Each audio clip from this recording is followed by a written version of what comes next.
Chapter 24, Act 24, To Whatever End. Act 24, To Whatever End.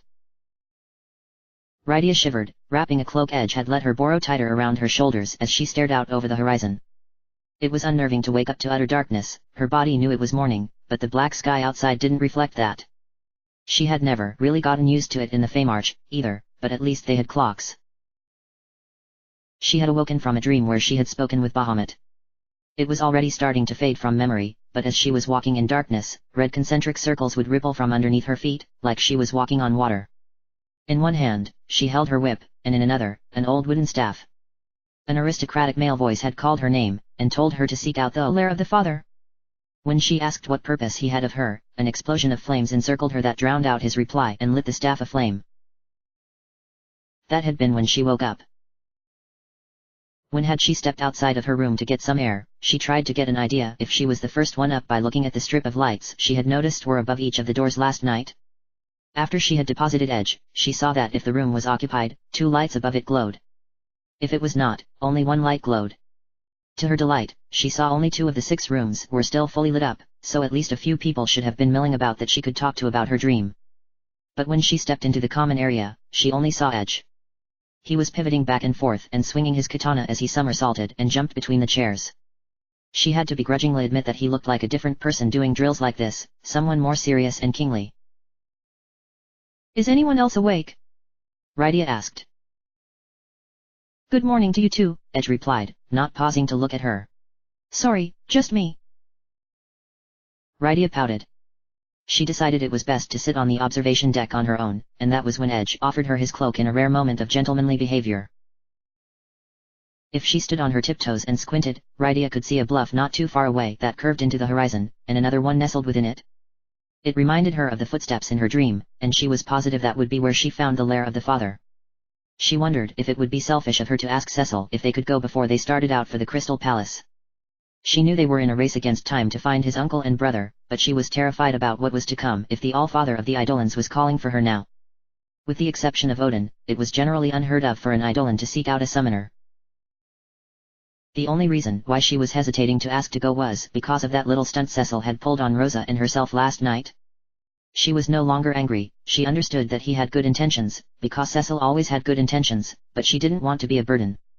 It especially bothered her how Edge was so quick to agree with Cecil. Why was that? When she returned inside, she was surprised to see that Kane had joined Edge and they were eating something out of boxes.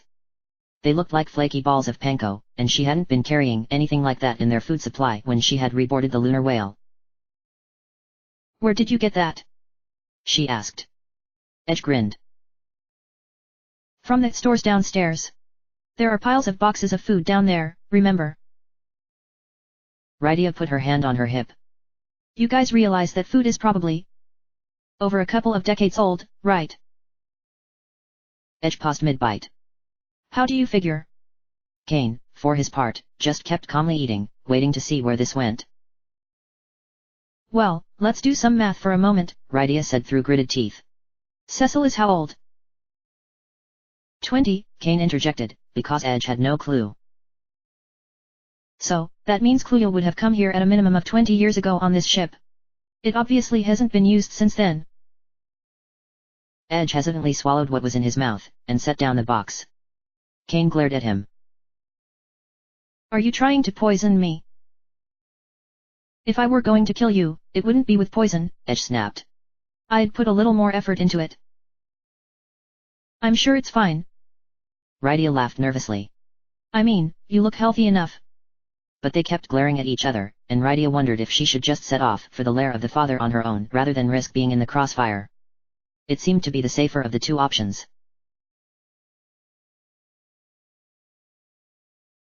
Cecil was standing at the ledge of a crystal plate, staring at the massive star burning brightly beneath his feet, like a miniature version of the sun of the blue planet.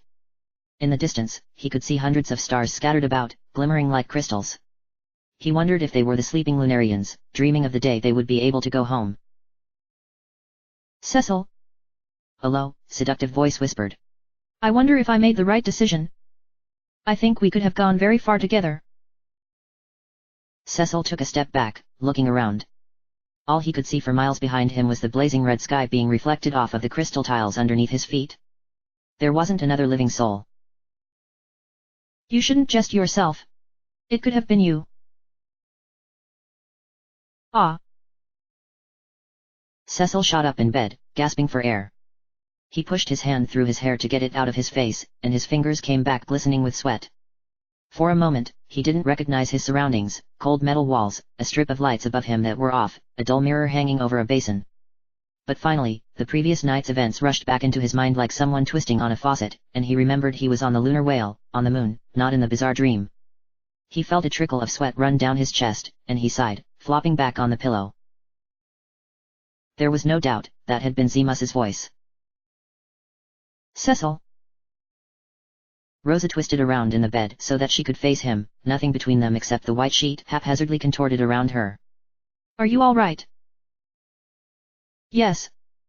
Just a nightmare. Cecil closed his eyes and took another deep breath before staring up at the ceiling. Or a premonition. Oh, Cecil. Rosa sighed and sat up, the sheet sliding down into her lap. I'm sorry. Is there anything I can do to help? Cecil's eyes trailed over Rosa's lustrous body and he pressed his lips together, shaking his head. Just having you near is enough. And it has always been that way, hasn't it? I just didn't fully understand until now. No. I'll be fine. Please don't worry. He pulled her to him and pressed his lips to her hair, relishing in the newly discovered sensation that washed over him when their skin touched, longing to drown in it. Throughout this entire nightmare, you've always been my waking dream. Rosa closed her eyes, trying to will away the tears that were threatening to form. Reality was starting to settle in. They weren't waking up in Cecil's tower in Baron, where they would part ways for the day to fulfill their duties and then reunite in the evening to share a meal and fall into bed together. They were a million miles away on a drifting satellite, and in what was probably less than an hour, they would be departing for their last journey with their dearest friends, fighting for their lives. Rosa pulled back to look into Cecil's eyes. The mesmerizing blue that transcended time and space made her feel like she was home again. She knew that they would need to be going soon, but decided that it would be all right to keep living in the fragile dream they had built together for a few more moments. She pulled the sheets up around them and crawled on top of Cecil, pressing her lips to his ear as her hair fell over them like a golden veil. Let's stay like this just a little while longer.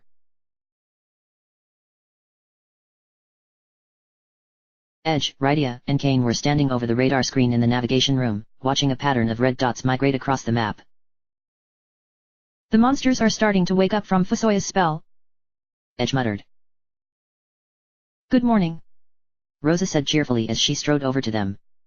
As she walked, she had her bow slung over her back and was reaching up to slide a pin into the bun she had messily wrapped using the side layers of her hair, the rest of it cascading over her shoulders. Kane looked up at her, trying to contain his smile. He didn't know if it was because his mind was finally rid of Zemus's malice or if it was because he was so grateful she had come to his defense yesterday, but to him, Rosa looked more beautiful than he could ever remember. Even in the harsh, artificial light of the lunar whale, she was glowing. Rydia turned away from the radar screen and grabbed Rosa's hand. Rosa, do you think Cecil would take us on a quick detour? She asked. You mean, Bahamut? Rosa remembered what Fusoya had told them before they left to fight the giant. Of course. If he's calling upon you, it must be important. Cecil will agree. Is he awake yet? Oh yes, I stopped by his room and made sure to wake him up. He should be down soon. Rydia noticed a tinge of pink creep over Rosa's cheeks, but didn't comment on it. About 10 minutes later, Cecil appeared as well. Kane thought that Cecil seemed to be in a pretty good mood too. Instead of his usual serious resting face, Cecil had on a small smile and the light had finally returned to his eyes. Maybe their talk had done something? As soon as Cecil approached, Rydia ran to him to plead her case to travel to the lair of the father. It could be dangerous, Cecil frowned. Are you up for it? Yes, I am, Rydia nodded. I'm not afraid, even if Bahamut does want to test me. Then we should go, Cecil said, musing her hair. He couldn't help himself, sometimes he still saw her as the child he had rescued from mist, no matter what she looked like now. She cheered and pushed past Edge and Kane, bolting out the door. Meet you outside. Rydia didn't know what Rosa had said to Cecil last night. Rosa had told Rydia while they were hiding in the hold that she was going to really let him have it, but whatever it was, it had made him his old self again, so she was grateful. The door shut behind Rydia, and everyone else was doing a final check of their weapons and sundries when a piercing scream interrupted them. Ahhhhhhhhh. Rosa clutched her bow. That sounded like Rydia. The four of them fled the lunar whale, and spotted Rydia a few yards away, surrounded by a pack of flying purple orbs. They had large, glowing yellow eyes with tiny arms that were flailing aggressively and twitching yellow antennae. They were hissing and gnashing their teeth as they body slammed her to the ground. Every time she tried to get back up and smack them away with her whip, another would hit her from behind and knock her over again. Rosa loaded her bow and fired off 3 arrows in quick succession, hitting each of her targets and causing them to deflate and flutter to the ground. Cecil, Kane, and Edge took the rear, striking down the monsters that had attacked Rydia from behind with their weapons. Rydia sniveled and stood up, brushing off her clothes. Thank you. I couldn't even catch a breath to summon any help. Rydia shook her head. They were more relentless than any bombs I've ever encountered on our planet. She patted her belt, resting her hand protectively on a satchel and sighing in relief. She would have been in trouble if what she had inside was shattered. We should stick together from this point forward, Kane said warily. They made their way to the lair of the father, encountering yet more horrific creatures. Gelatin-like masses of green and pink bacteria would spit poison barbs at them from the moon rocks they clung to, forcing them to stop several times to administer an antidote to the unlucky recipient who couldn't block the attack in time. Tribes of multicolored purple, white and black flan monsters would ambush them, which Cecil, Kane and Edge's weapons were worthless against. They would get stuck in the sticky flan as they tried to chop through it. Rydia had to summon Odin to cut a path through them all with Zantetsuken to make any forward progress. At last, the bluff shaped like a circle that Rydia had spotted from the lunar whale came into view. They found a reasonably cleared path for them to hike up, and slid down the other side of the bluff in a cloud of dust to reach the smaller circle inside, which had turned out to be a cavern. The inside of the cavern was pitch black, with no light from the stars or the reflection of the blue planet to aid in visibility. Rydia had come prepared for this thanks to her dream. She pulled an ancient staff she had found in the keep of the lunar whale off of her belt, and lit it with a fire spell. Good thinking, Rydia. Rosa smiled.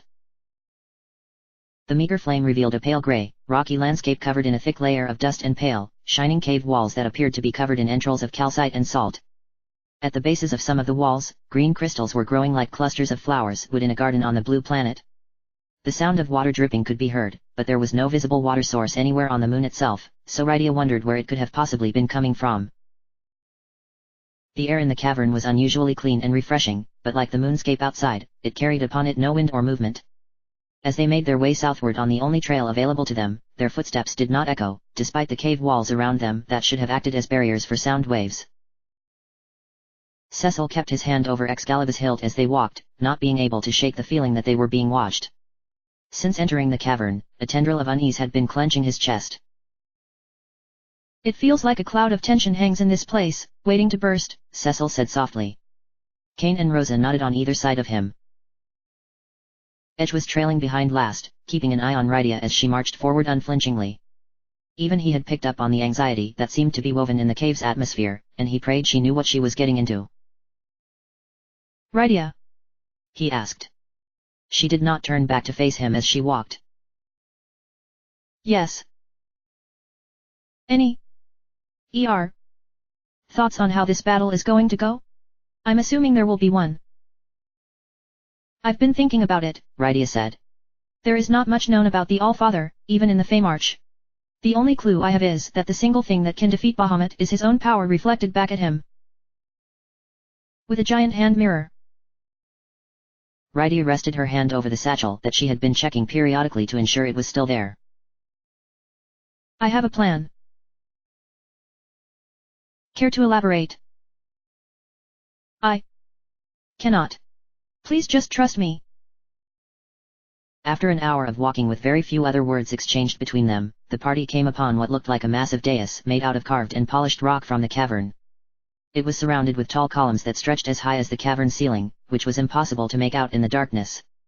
A single flight of stairs took you to the top of the dais, and at the bottom of the steps were two petite figures. The dais appeared to be on a cliff, there was nothing else behind it except a pool of darkness. One of the figures in front of the stairs was a little girl, with skin as white as the moon itself and pink hair twisted into pigtails that ran down her back and touched the floor of the cave. She wore a simple pink dress that hung off of her like a sack, and was barefoot. Her violet eyes were wide and haunting, and Cecil realized when he looked closer that she had no pupils. She looked Cecil up and down, a small smirk curling on her nearly white lips as she spoke. Half here at home, half from it parted. You are an interesting creature. What? Cecil blinked. She merely looked at him and smiled, pressing a finger to her lips.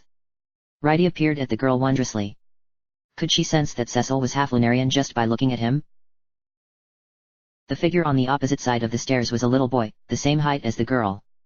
He had light blue hair cut just below his ears, and wore a navy vestal robe that was also too big for him, slumping off of his shoulders.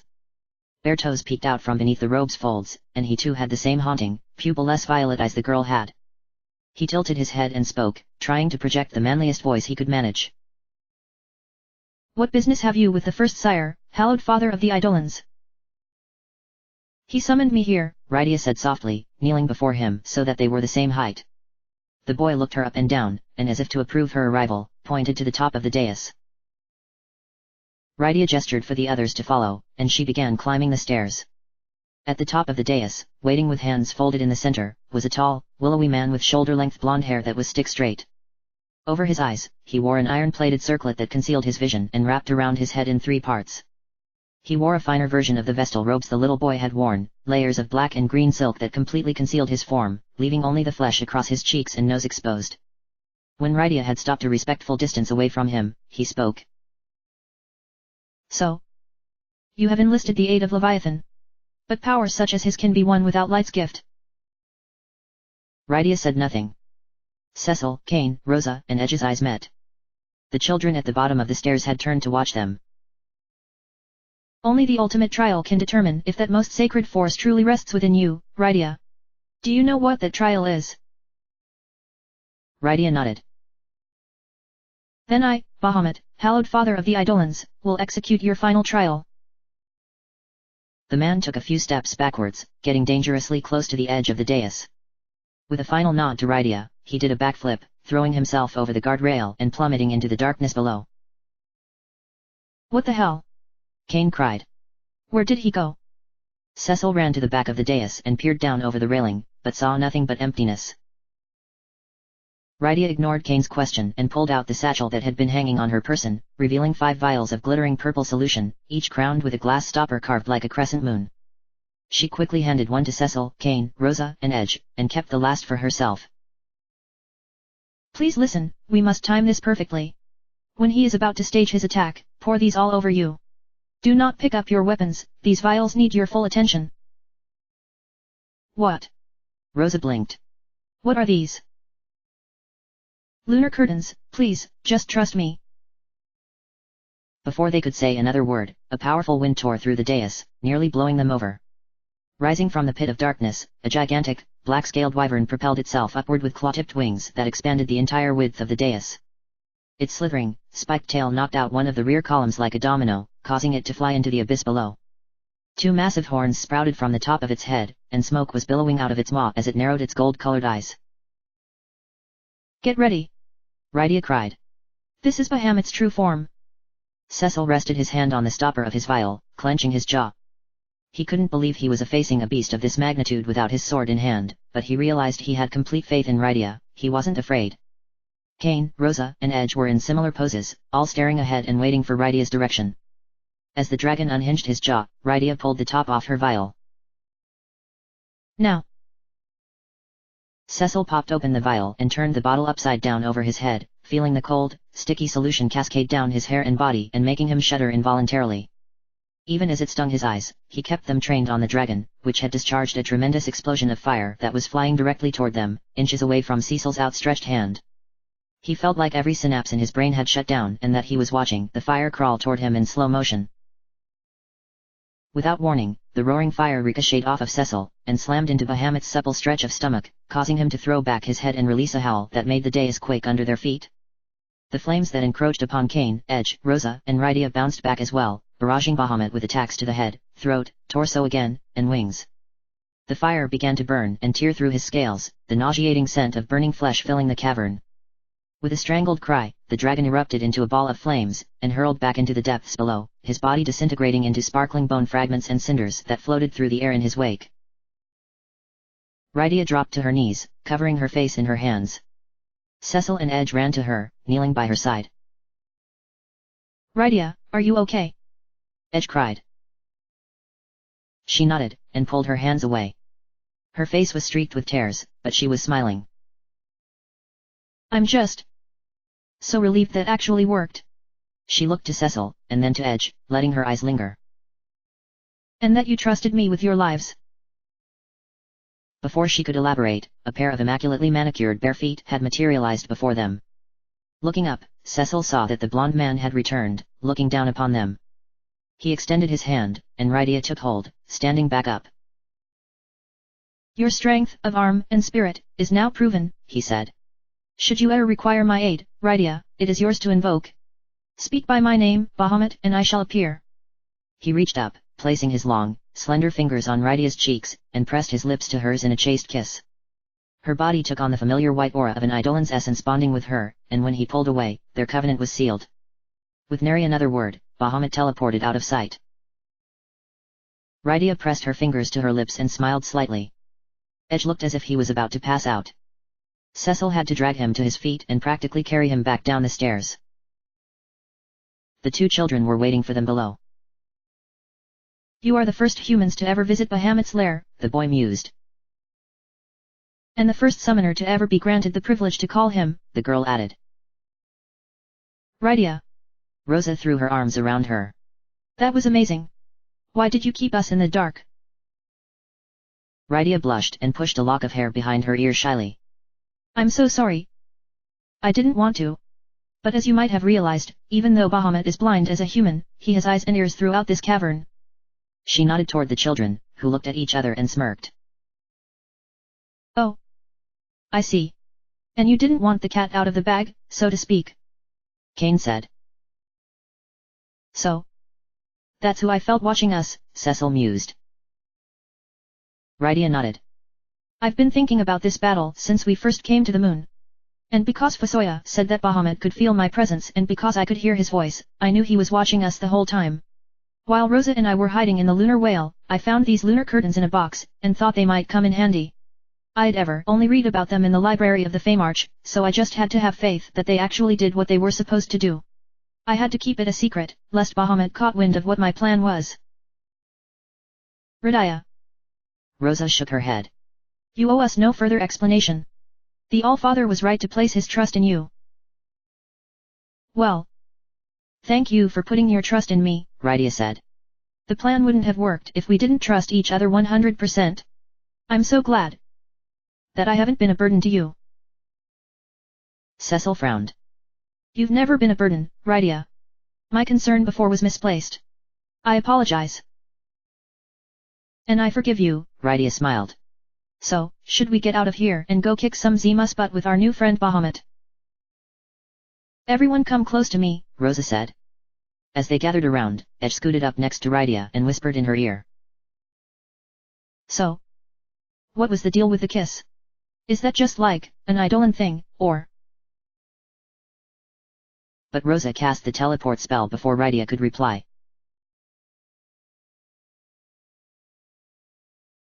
When Cecil opened his eyes, he was startled to find himself in the room they had met Fusoya in the Crystal Palace.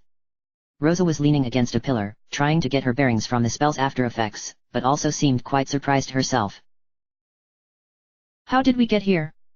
Edge asked. Rosa shook her head, finally drawing strength to speak. I didn't know if it would work. Normally I can only teleport to places I'm really familiar with, or failing that, I can usually get us to at least the entrance of a cavern or village. But I just concentrated really hard this time, and here we are. What is this place? Kane asked. It's incredible. This is the Crystal Palace, where Fusoya would keep guard of the sleeping Lunarians, Cecil said. This is where I think Fusoya and Golbez went. Let's explore and see if there is another way out of here. The group split up, exploring the various hallways that branched off from the main chamber. They had all resulted in dead ends with magic runes that would restore one's stamina. It was Cecil that discovered the pair of crystal doors hidden behind the dais, nearly camouflaged with the walls. When he pushed them open, he found himself inside a massive crystal chamber, with 8 crystals in a rainbow of colors surrounding a mirrored panel in the center of the room. I found something! Cecil called out. Within moments, he was joined by the others. These must be the moon's crystals, Kane said. I wonder if the Lunarians took them when they fled their planet. Rosa frowned. How sad. Rydia had approached the dais with a green crystal to get a better look. The crystal shimmered with her reflection, and a peaceful voice echoed in the room. Fusoya descended into the core with Cluya's son some time ago. What? Rydia gasped, and stumbled backward from the dais. Did that crystal just talk? Curious, Cecil approached the white crystal in front of him, and the crystal shimmered the way the green one had with Rydia. He saw his reflection briefly flash before his eyes. We will guide you to the core, the crystal said, and Cecil looked around. What? Or where was this core? The mirrored panel in the center of the room began to glow, and the 8 crystals started to shed light simultaneously, filling the chamber with so much brilliance that Cecil had to shield his eyes. Cecil, Kane, Rosa, Rydia, and Edge peered at each other through the light, a paralyzing fear holding them in place. Was this really it? Gather close, the crystals chanted. You must stay together, at all costs. Zemus awaits you below. Cecil willed himself to approach the central panel, wondering if the others could see his shaking hands. When he reached the mirror, he could feel the warmth of the energy it exuded radiating under his feet. Rosa stood next to Cecil, reaching out for his hand. He grabbed it, and in turn, Kane took Rosa's other hand. On Cecil's opposite side, Rydia took his hand, and Edge took hers. Cecil! Rosa squeezed his fingers tightly, her eyes wide with panic. Don't let go! Her face was the last thing he saw before the light turned everything white. A warm breeze began to wrap around them, and the floor beneath grew ever hotter, glowing a fierce red. Just when it would have become too unbearable to stand upon, the floor fell away from underneath them, and Cecil felt like he was being pulled into a cyclone. When Cecil opened his eyes again, he found himself lying on the ground, draped across a cold metal plate that had been stamped into an iron-gray, rocky cavern floor. His hand was still clutching Rosa's, who was lying across from him, passed out. Rydia and Edge were in a corner, their bodies propped up against each other next to a pile of rubble. They were in some sort of cave or underground passage. The grey and white rock walls were so tall that the ceiling wasn't even visible, it was swallowed by the darkness hovering above. A few yards away, Cecil saw the floor suddenly drop off into a chasm that snaked around the circumference of the land they had been deposited on. If they had been scattered any further, they would have been lost in the abyss. However, Kane was nowhere to be seen. Cecil pushed himself up and groaned, rubbing his forehead. He felt like he was still spinning around in circles, and he could hardly see from the lack of light. He called out Kane's name, but there was no response, not even an echo. While he was waiting for his eyes to focus, he felt a cold blade press into his back. Cecil inhaled sharply and reached down slowly for his sword. In the deepest reaches of his heart, he was terrified that the weapon grinding down into his armor was a lance. Just as he was about to turn and attempt to parry the attack, he heard a rush of wind, and the sickening sound of metal slicing through flesh. The pressure on his back released, and Cecil turned around. Kane was standing before him, his lance plunged into the body of a monster that was bleeding out putrid green blood on the ground. The monster had the shape of a human woman, with purple knee-high boots and a leotard with golden shoulder guards, and corn silk hair splayed everywhere. Its face, however, was a twisted abomination, a wide mouth of jagged teeth like a dragon, slits for a nose, and red, piercing eyes that peeked out underneath a crooked headband. A golden sword was still clutched in its claw-like hand. Kane! Cecil sighed in relief. You saved my life. Sorry I wasn't here sooner. Kane pulled his lance out of the body with a disgusting schlup sound. I was trying to find a way out, and there are hordes of these things running around everywhere. I thought I was tracking them all, but this one must have wandered back here while I was distracted. It's okay, Cecil said, looking away. He was ashamed that for a brief moment, he thought it had been Kane that was attacking him. Did you find anything? I think I found a path out, yes, Kane replied. But it just descends further underground. Cecil paused. So, I think it's safe to say we made it to the moon's core. which is conveniently filled with a lot of dangerous creatures Zemus has probably made friends with, Cain added. It's where the giant of Babel came from, so? Yeah, that sounds about right, Cecil sighed. Have you guys already started without me? Edge smirked. Cecil and Cain turned and saw Edge approaching them from where he had been sleeping. He was eyeing the body of the monster Cain had slain. Rydia was shaking her head, disoriented, and attempting to pick herself up off the ground. I actually found something that may be of interest to you, Cain said. There's a shrine not too far from here with a katana in it. Well, you should have brought it back, Edge protested. What's the deal? Cain crossed his arms over his chest. You'll see when we get there, all right. Don't be all mysterious with me, Dragoon. Rydia groaned. You are not going to be doing this the entire way to Zemus, right? Cecil kneeled next to Rosa and gently shook her shoulder. She let out an unsteady exhale and opened her eyes, propping herself up on her arms. Did we make it? We made it, Cecil smiled. Cain found a path for us to take. She sat up and blinked a few times, trying to get used to the darkness. It looks just like the lair of the father. Are we underground? Undoubtedly, Cecil replied, and held out his hand. She used it to hoist herself up and brushed the dirt and dust off of her clothes. Cain led them to a small stone staircase that had been hidden behind the rebel edge and Rydia had landed by. The stairs took them over the chasm and to a new path that twisted around in a loop and ended at a tunnel entrance. After crossing through the tunnel, they entered a chamber, and the shrine appeared, as promised. It was a simple affair, consisting of a marble slab with runes and letters carved into it that were incomprehensible to those from the blue planet, and 5 small pillars were stacked around it in a semicircle that came up to Cecil's knee. In the middle of the shrine, floating in midair like a feather riding the breeze was a long, slender katana blade, with black decaying leather strips wrapped around the handle in several layers. The blade itself was pristine with no chips or scratches, the blade shined with a blue-silver glare despite there being no light upon it. It had the very subtlest of curves that reminded Edge of a live dancer. Gorgeous, Edge grinned. As he stepped forward to grab it, an ominous voice growled from within the shrine. To those who covet this blade, Murasame, I bring death. Edge pulled back his hand and frowned. What's the meaning of this, Cain? Cain rolled his eyes behind his helmet. Why are you asking me? That's the reason why I didn't take it. It's obviously cursed. It seems logical that if the giant of Babel was sealed down here, other weapons that were viewed as a threat according to the Lunarians might be sealed down here as well, Rosa said. Edge hesitated. The idea of getting his hands on something that could make Zemus quake in his boots was very delicious, but he didn't want to put his friends in danger. He was surprised when Rydia spoke up, resting her hand on his arm. Edge. Since when would you let a little curse stop you from getting what you want? He looked over at her, and she gave him a wink. His heart swelling with courage, and something a little less noble, he let out an obnoxious laugh that made everyone jump. Of course. I'm the future king of Eblan. The newest heir to the Eblan Ninja Master's secrets. And the oldest and most mature out of the lot of you. If I don't show you how it's done, who will? Rydia opened her mouth to protest, but couldn't find her words. The audacity! Cain muttered. Cecil covered his mouth to stifle a laugh. Come and get me, Zemus! Edge shouted, and snatched the weapon from the shrine. There was a terrible trembling underneath their feet, and the shrine flashed with brilliant light. A spiral of blue flame twisted before them, forming itself into a slender white dragon that looked suspiciously like the dragon the dark elf had transformed into that Cecil had fought in the lodestone cavern. It let out an ear-piercing shriek, and leapt right for Edge, its jaws unhinging. Ha!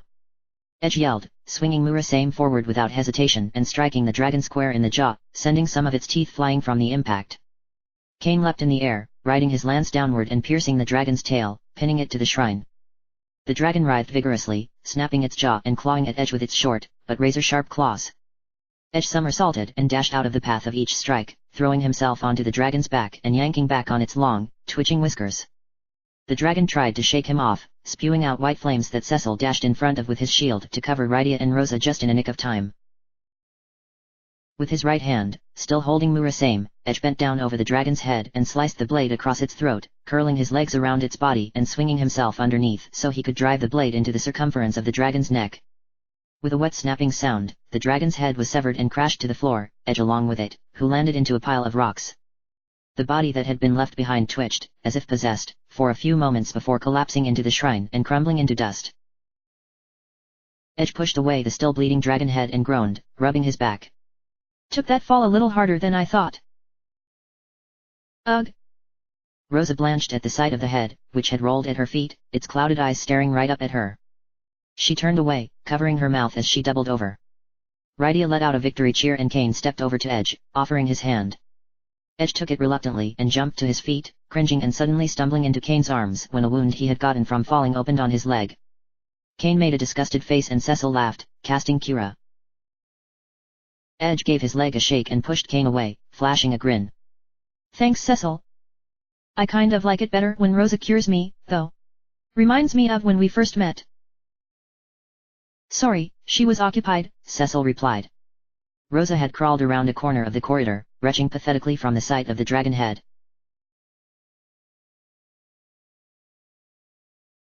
The party quickly lost track of the time that passed. What had started as a somewhat straightforward path quickly transformed into a labyrinth the deeper they descended into what they had dubbed the lunar subterranean. After fighting seemingly endless swarms of the Moon Maiden warriors, witches that would ambush them with Firaga spells from the shadows, and reanimated dragon skeletons that reeked of negative energy and decay, they had reached their peak exhaustion level when they reached the 4th level of the subterranean. They had clambered down an extensive set of stone stairs, finding themselves in an area that almost looked like an ancient village that was carved into a mountainside. Nearly a dozen cavern entrances lay below them, staggered on different layers of the substratum that were either connected by more stairs or needed to be reached via the other caverns. The village had been suspended in the air, they were surrounded by pitch-black chasms on all sides and could only barely make out a bridge that led them away all the way at the base, which was way too far to just jump to, even for Cain. It meant that they would need to find their way down the long way. We have to climb all the way down this. Rydia groaned, kicking a rock off the ledge they were standing on and watching it bounce away. They couldn't even hear when it landed, it had fallen so far. I am rather bone-weary, Cain admitted. I'm tired too, Cecil sighed. I know we have to go on, but we'll get killed if we're ambushed in this state. It might be best if we find a place to rest, just for a little bit. Let's scout for a place that's relatively closed off, Rosa suggested, and they made their way forward, entering the first cave to their left. After maneuvering through several of the caves, which were all interconnected, they came across a small cavern that ended up at a dead end, and better yet, was empty of any enemy threats. Rydia lit a meager fire, as they had not found much on the journey so far that could be used as kindling. Edge sat at the opening of the cavern, volunteering to play lookout since he was still riding an adrenaline high from his victory over the White Dragon. Rosa and Rydia sat next to each other, leaning their heads in together and falling asleep within minutes. Cain and Cecil sat across from them, watching the fire. I wonder where Golbez is right now. Cain muttered. Maybe here in this village. I don't think so, Cecil shook his head. I would think either of us would have picked up on his presence if he was. He and Fusoya are probably much further ahead of us. They might be going slower since it's just the two of them, but what will you do if you see him again? Cain asked quietly. Cecil frowned. I don't know. I honestly haven't thought about it. What will you do? Probably deck him, if it's all right with you. Cecil couldn't help but choke out a laugh. It was so inappropriate, but it was such a Cain thing to say. I know I can't stop you anyway. Cain chuckled. I'm so glad you finally figured that out after all these years.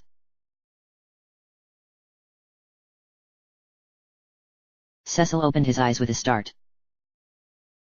Their fire had burned out, long ago from the looks of it. Rosa and Rydia were still asleep, and Cain had slumped over, sleeping against his lance. At the entrance of the cave, Edge was curled up, snoring. So much for a lookout. Cecil muttered under his breath, although he hadn't meant to fall asleep either. He stood up, slowly stretching and relishing in the joy that his nap had brought him no nightmares. He was about to reach over and shake Cain awake, when he caught a glimmer of something out of the corner of his eye. It had been in the back of the cavern. Making his way over, Cecil saw that the dust on the floor of the cavern was covering up a dying blue light.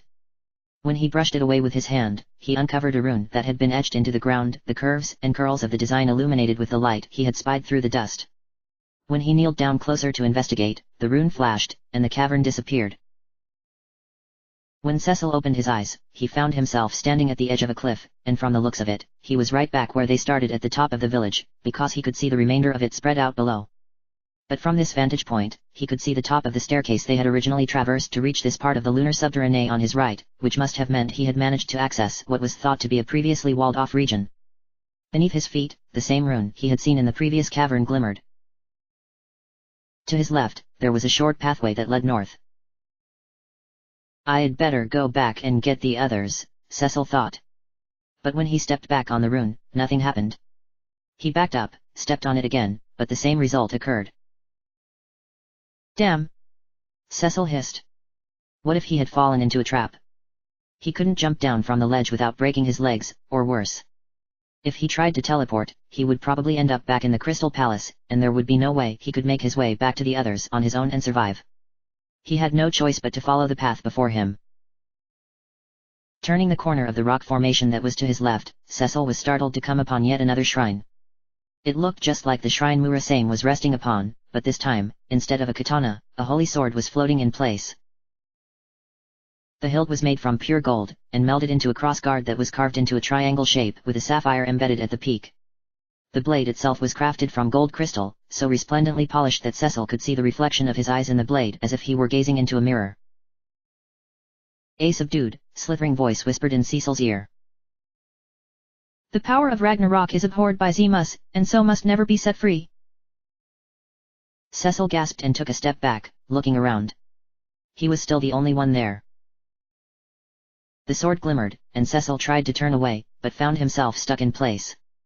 He watched in horror as his hand began to extend out on its own, reaching for the blade. No!" Cecil cried, trying to jerk his hand away. His foot took one hesitant step forward, and then another, despite his best efforts to drag them back. The voice laughed, and whispered again. But this time, it had changed. Taking on the seductive tone Cecil had heard in his dream on the lunar whale. "The only thing that would please me more than killing you myself is watching you die trying to release an instrument you think will give you a minute chance of defeating me. Only those entrusted with the most divine of souls can wield this blade. And you are but one side of a tarnished coin." Cecil's fingers grasped the hilt, and the sword came away in his hand. "No!"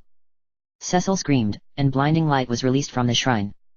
It shot up into the air, disappearing in a distant twinkle. But behind the shrine, lifting from the abyss, was the sound of two powerful wings beating through the air. A wyvern that was the mirror image of the All-Father Bahamut ascended before Cecil, throwing its head back and releasing a deafening cry. The only noticeable difference that Cecil could detect is that his scales were brown and blood red instead of black, and his eyes were crimson instead of yellow. One side of a tarnished coin. Could this be a dark version of Bahamut? Cecil stumbled backward, having gained control of his faculties once again, and brought Ragnarok up to his chest. The wyvern swooped forward, opening its mouth and preparing to release Mega Flare. No. Cecil thought, remembering the devastation of the spell when Rydia had turned it against the Eidolon. There's nowhere for me to hide. The flames released, spiraling toward Cecil, and he closed his eyes, not wanting to witness the moment he would be burned alive. Would his friends even be able to identify his remains if they found him? Reflect. A rainbow of light embraced Cecil, and the Mega Flare spell hurtled off of his form and ripped through the shrine, first blowing it up into flaming rubble and then slamming into dark Bahamut. The wyvern was thrown back several feet, beating its wings in agony to try to put out the fires that had erupted on his flesh. Cecil opened his eyes, but didn't waste time trying to figure out what happened. He took his chance, leaping into the air and slashing Ragnarok across dark Bahamut's chest. He didn't cut as deep as he desired, but it was enough to drive the beast further back yet. Cecil landed on the floor and launched himself into a backflip to put more space between them. When he glanced over his shoulder, he saw Rosa standing beside the rune he had come from and chanting another spell with her eyes closed and her hands folded in prayer. Blink. She released the spell, and yellow stars danced around Cecil and disappeared in a flash of light. Dark Bahamut plunged forward, and spun in a circle, about to collide his tail with Cecil. But the blink spell had greatly enhanced Cecil's agility, and he could see the attack coming like it was in slow motion. He leapt in the air, flipping over the tail as it swept the ground, and smashed his blade into it, cutting through the scales and bone like it was butter, right at the spinal column base. Dark Bahamut wailed helplessly as his tail dropped into the abyss behind Cecil, and tried to fly away. But at this point, his left wing had nearly been entirely consumed by his own Mega Flare spell, and his equilibrium was suffering from the loss of his tail. Haste! Cecil suddenly felt as if he was overrun with energy. He dashed after the struggling wyvern in a blur, and leapt from behind, driving Ragnarok through Dark Bahamut's shoulder blade until the hilt of the sword could go no further. The other end of the blade erupted from the creature's chest, piercing his heart and tearing open a devastating wound. With a final cry, Dark Bahamut slumped to the ground, and Cecil leapt off, withdrawing Ragnarok. The body disintegrated into dust, and all fell silent once more. Cecil! Rosa ran to him and threw her arms around him, laughing happily. Cecil lifted her from the ground and spun her around in the air. Rosa! How did you know where I was? I was woken up by the flashing light when you disappeared. I saw you were missing and followed you up here. By the time I arrived, that Bahamut doppelganger was about to use his flare spell. I thought it would be best to stay quiet and not draw attention to myself. You were brilliant, Cecil sighed, cupping her face in his hands. You saved my life 3 times. That's just what white mages do, Rosa smiled, but then narrowed her eyes. But what the hell were you thinking? I was enthralled into taking the sword, Cecil frowned. I was trapped up here, because the rune wouldn't send me back. I saw the sword and tried to walk away, but...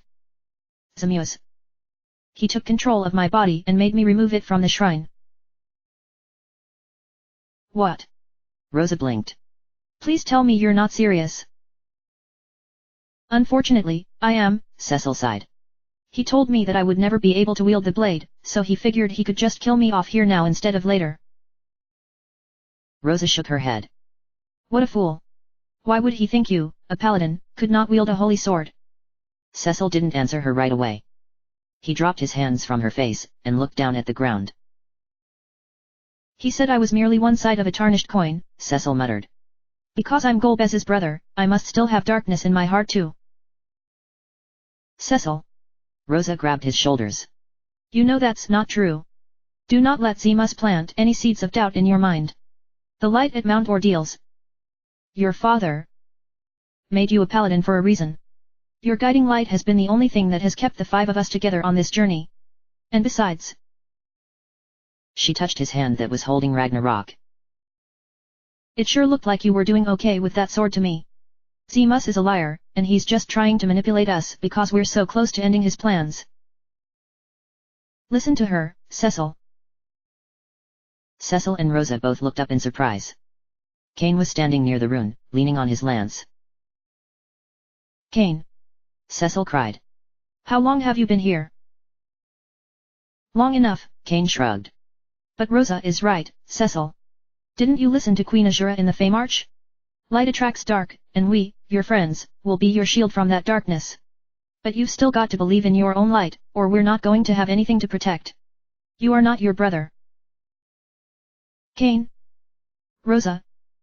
Cecil looked down, sheathing Ragnarok next to Excalibur on his belt.